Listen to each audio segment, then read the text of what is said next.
தலைமை செயலகத்தில் அமைச்சர்களாக இருந்தவருடைய அறைகளில் இருந்த அப்போதைய முதலமைச்சர் மு க ஸ்டாலினுடைய புகைப்படம் தற்போது அகற்றப்பட்டு வருகிறது. அதே போல அமைச்சர்களுடைய உடைமைகள் தற்போது அங்கிருந்து அப்புறப்படுத்தப்பட்டு வரக்கூடிய காட்சிகளையும் தற்போது பார்த்து கொண்டிருக்கிறோம். தற்போது முதலமைச்சர் பதவியை மு க ஸ்டாலின் ராஜினாமா செய்த நிலையில் அந்த ராஜினாமா கடிதத்தை ஆளுநர் அர்லேக்கர் ஏற்றுக்கொண்ட நிலையில் இந்த அடுத்த அரசுக்கு பொறுப்பேற்கக்கூடிய வகையில் அதற்கு நடைமுறைகள் பின்பற்றப்பட்டு வருகிறது. தற்போது தலைமை செயலகத்தில் அமைச்சர்களுடைய அறைகளில் வைக்கப்பட்டிருந்த முதலமைச்சர் மு க ஸ்டாலின் மற்றும் முன்னாள் முதலமைச்சர் கருணாநிதியுடைய புகைப்படங்கள் அகற்றப்பட்டு வரக்கூடிய காட்சிகளை பார்த்துக் கொண்டிருக்கிறோம். இது ஒரு வழக்கமான நடைமுறைதான். கூடுதல் தகவலுடன் நிரம்பிய சிறப்பு செய்தியாளர் வெங்கட் விவரம் என்ன? 2026 சட்டமன்ற தேர்தல் முடிவுகள் நேற்று வெளியான நிலையில இந்த சட்டமன்ற தேர்தலில் 108 தொகுதிகளில் இருந்து தாவேகா தனிப்பெரும் கட்சியாக உருவெற்றிருக்கக்கூடிய நிலையில திமுக ஒட்டுமொத்தமாகவே 73 இடங்களை பெற்று எதிர்ப்பு அந்தஸ்து திமுக பெற்றிருக்கக்கூடிய நிலையில தலைமை செயலகத்துல முன்னால இருந்தக்கூடிய அமைச்சர்களுடைய அறைகளை பணி செய்யக்கூடிய பணிகள் என்பது நடைபெற்று வருகிறது. அந்த முன்னாள் இருந்த அமைச்சர்களுடைய பொருட்கள் மற்றும் அவங்களுடைய பொருட்கள் அனைவருமே ஊழியர்கள் மூலியமாக அப்புறப்படுத்தப்பட்டு வருகிறது. பொதுவாகவே அரசில் இருந்து அடுத்த அரசு பதவியேற்கக்கூடிய சூழல அமைச்சர்களுடைய அறைகள் என்பது இதுபோன்று வேலை செய்யக்கூடிய பணிகள் வழக்கமானது என்று புதிய அரசு இருக்கக்கூடிய அந்த சூழல் காரணமாக தற்போது ஏற்கனவே அமைச்சர்களாக இருந்த அவர்களுடைய உரிமைகள் என்பது தற்போது அங்கிருந்து அகற்றப்பட்டு வருகிறது. முதலமைச்சர் மு க ஸ்டாலின் புகைப்படம் அதே போல முன்னாள் முதலமைச்சர்களாக இருந்தவர்களுடைய புகைப்படங்கள் என்பது தற்போது அகற்றப்பட்டு வருகிறது. எந்த முக்கிய கோப்புகள் இருந்தால் துறை சார்ந்த செயலாளர்களிடம் ஒப்படைக்கப்படும் என கூறப்பட்டிருக்கிறது. புதிய அரசு இது வழக்கமான நடைமுறை என கூறப்படக்கூடிய நிலையில் தலைமை செயலகத்தில் ஏற்கனவே அமைச்சராக இருந்தக்கூடிய அந்த அறைகள் இருக்கக்கூடிய பொருட்கள் என்பது தற்போது அப்புறப்படுத்த.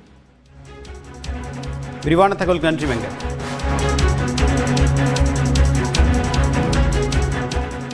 தமிழ்நாட்டின் நகர்ப்புறங்கள் மற்றும் கிராமப்புறங்களில் எந்த கட்சிக்கு எவ்வளவு இடங்கள் கிடைத்தன என்பதை வரைகலை உதவியுடன் விளக்குகிறார் நம் நெறியாளர் அபிநயா.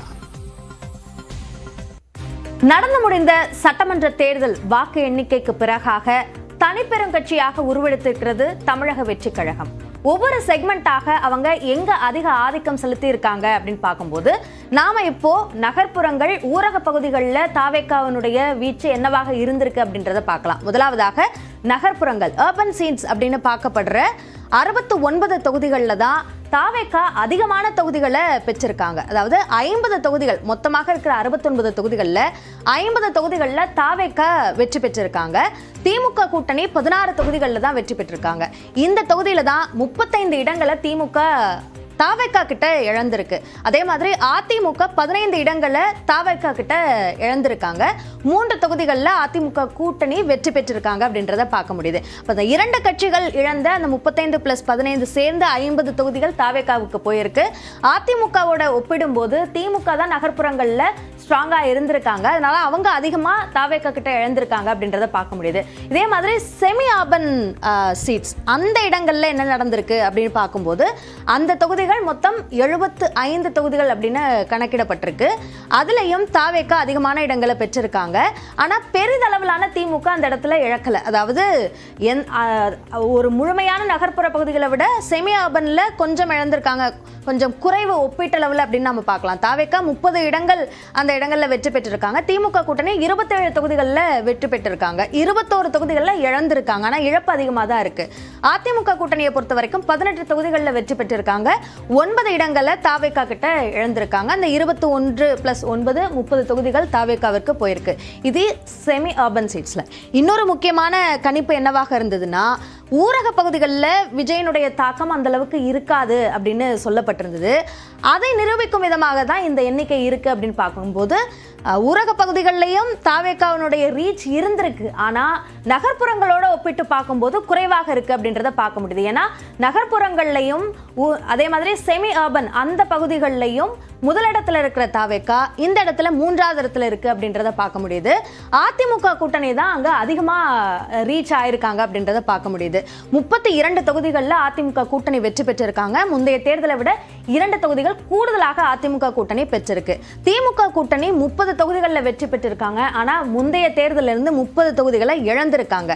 தாவேகா பொறுத்த வரைக்கும் 28 தொகுதிகளில் வெற்றி பெற்றிருக்காங்க அப்படின்னு பார்க்கும்போது நகர்ப்புறங்களோட ஒப்பீட்டளவில் பார்க்கும்போது ஊரக பகுதிகளில் தாவேக்காவோட ரீச் கொஞ்சம் கம்மியாக தான் இருக்குது அப்படின்றத பார்க்க முடியுது. ஆனால் இதற்கு முன்பாக எந்த ஒரு தேர்தலையும் சந்திக்காத தாவேக்கா முதல் முறையாக ஊரப்பகுதிகளில் இந்த அளவுக்கான ரீச் அப்படின்றது முக்கியமாக கவனிக்கத்தக்க ஒன்றாக தான் பார்க்க வேண்டும். திமுகவுடன் இணைந்து போட்டியிட்ட கூட்டணி கட்சிகளின் முக்கிய வேட்பாளர்களின் வெற்றி தோல்வி விவரங்களை தற்போது பார்க்கலாம். திமுக கூட்டணியில் காங்கிரஸ், விசிக, இடதுசாரிகள் உள்ளிட்ட பல கட்சிகள் இணைந்து தேர்தலை சந்தித்தன. இதில் ஸ்ரீபெரும்புதூர் தொகுதியில் களம் கண்ட சிட்டிங் எம்எல்ஏவான காங்கிரஸ் மாநில தலைவர் செல்வ பெருந்தகை தோல்வியை சந்தித்தார். இவரை எதிர்த்து போட்டியிட்ட தாவேக வேட்பாளர் தென்னரசு சுமார் 54,000 வாக்குகள் வித்தியாசத்தில் வென்றார். பாமக முன்னாள் தலைவரான ஜி.கே. மணியின் மகனும் காங்கிரஸில் அண்மையில் இணைந்தவருமான தமிழ்குமரன் பென்னாகரத்தில் 3வது இடத்துக்கு தள்ளப்பட்டார். இந்த தொகுதியில் தாவேக வேட்பாளர் கஜேந்திரன் வெற்றி பெற்றார். திமுகவுடன் முதன்முறையாக இணைந்து தேமுதிக இம்முறை களம் கண்ட நிலையில் அக்கட்சியின் பொதுச் செயலாளர் பிரேமலதா விஜயகாந்த் விருத்தாச்சலத்தில் வெற்றி பெற்றார். தன்னை எதிர்த்து போட்டியிட்ட தாவேக வேட்பாளர் விஜயை விட 2,387 வாக்குகள் பிரேமலதா விஜயகாந்த் அதிகம் பெற்றார். ஆனால் விருதுநகரில் களம் கண்ட விஜயபிரபாகரன் தாவேக வேட்பாளர் செல்வத்திடம் சுமார் 9,000 வாக்குகள் வித்தியாசத்தில் தோல்வியடைந்தார். விசிகவை பொறுத்தவரை கடந்த தேர்தலில் தோல்வியை சந்தித்த வன்னியரசு இம்முறை திண்டிவனம் தொகுதியில் வெற்றி பெற்றார். அதிமுக வேட்பாளர் அர்ஜுனனை விட 734 வாக்குகள் இவர் அதிகம் பெற்றார். காட்டுமன்னார் கோயிலில் விசிக தலைவர் திருமாவளவன்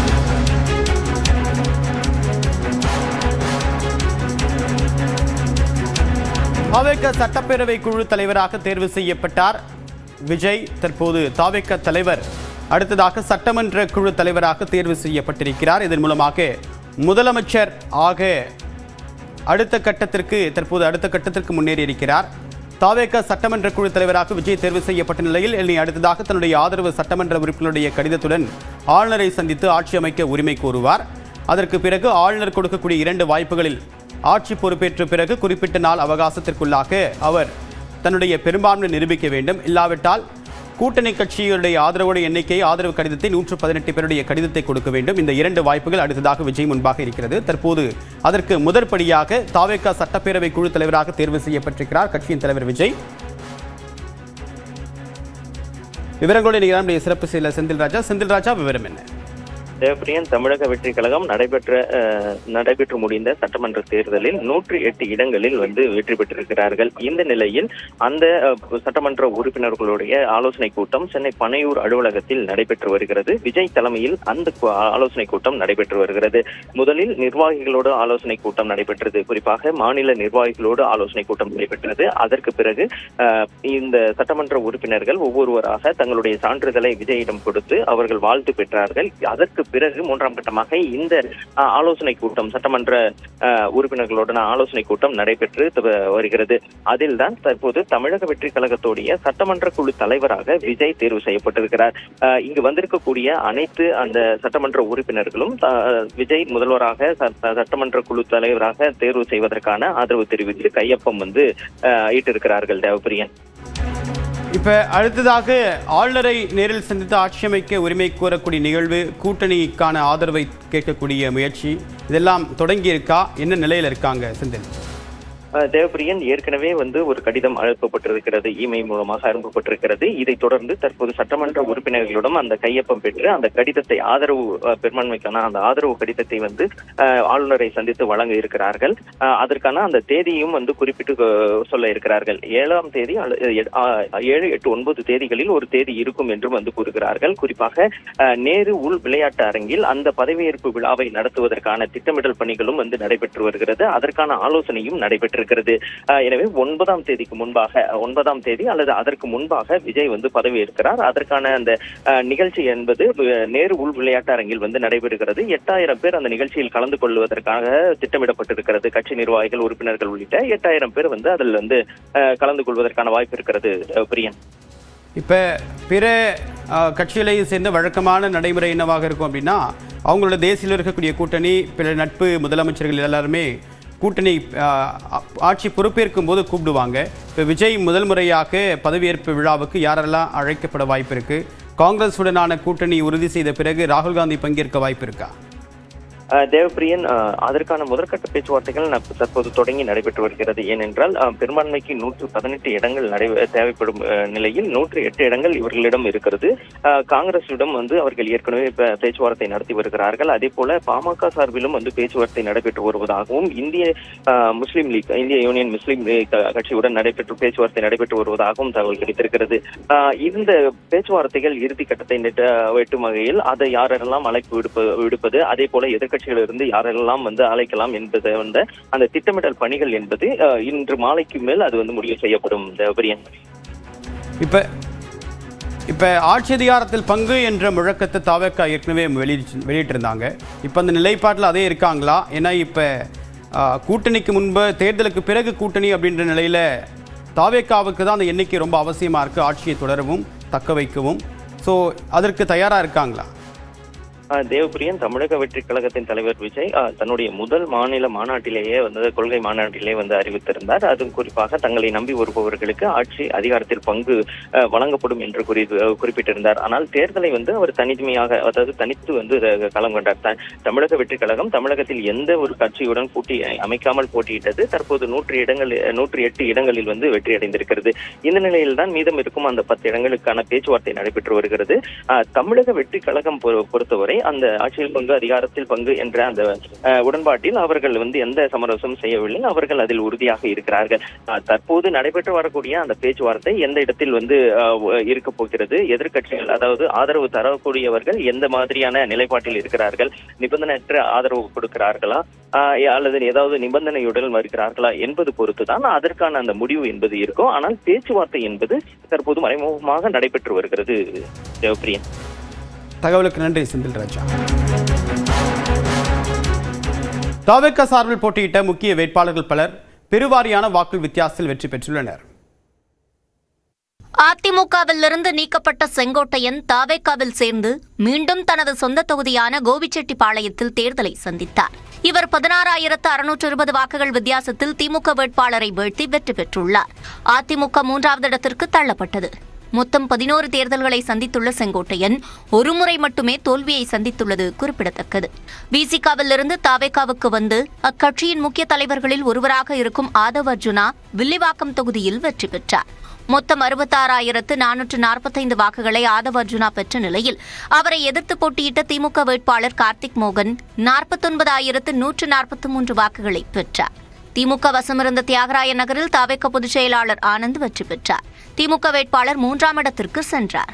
அதிமுக வேட்பாளரை விட 13,027 வாக்குகளை அதிகம் பெற்று வென்றிருக்கிறார். தமிழ்நாட்டில் அவர் சந்திக்கும் முதல் தேர்தல் இது என்பது குறிப்பிடத்தக்கது. திருச்செங்கோடு தொகுதியில் திமுக கூட்டணியில் போட்டியிட்டு கோமா தேக்க கட்சியின் தலைவர் ஈஸ்வரன் 3வது இடத்திற்கு சென்றார்.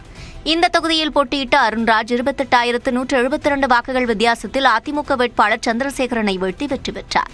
மொத்தம் 79,500 வாக்குகளை பெற்று வென்றுள்ளார். திமுகவின் கோட்டையாக திகழ்ந்த எழும்பூரில் தாவேக்காவின் ராஜ்மோகன் வெற்றி பெற்றிருக்கிறார்.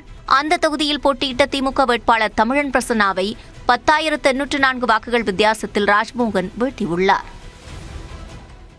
தமிழ்நாடு சட்டமன்ற தேர்தலில் 108 தொகுதிகளில் வென்று தாவேக்கா தனி பெரும் கட்சியாக உருவெடுத்துள்ளது. உண்மையில் விஜய் எந்த கட்சியின் இடங்களை பறித்திருக்கிறார் என்ற புள்ளி விவரங்களோடு விளக்குகிறார் நம்முடைய நெறியாளர் சிவரஞ்சனி. இந்த 2026 தேர்தல் முடிவுகள் தொங்கு சட்டப்பேரவை என்கிற நிலையை கொடுத்திருக்கு. இதுல தாவேக்கா தான் அதிக அளவிலான தொகுதிகளை வென்றிருக்காங்க. குறிப்பா சொல்லணும்னா 108 தொகுதிகளில் அவங்க வெற்றி பெற்றிருக்காங்க. திமுக கூட்டணியை பொறுத்த வரைக்கும் ஒட்டுமொத்தமா 73, அதிமுக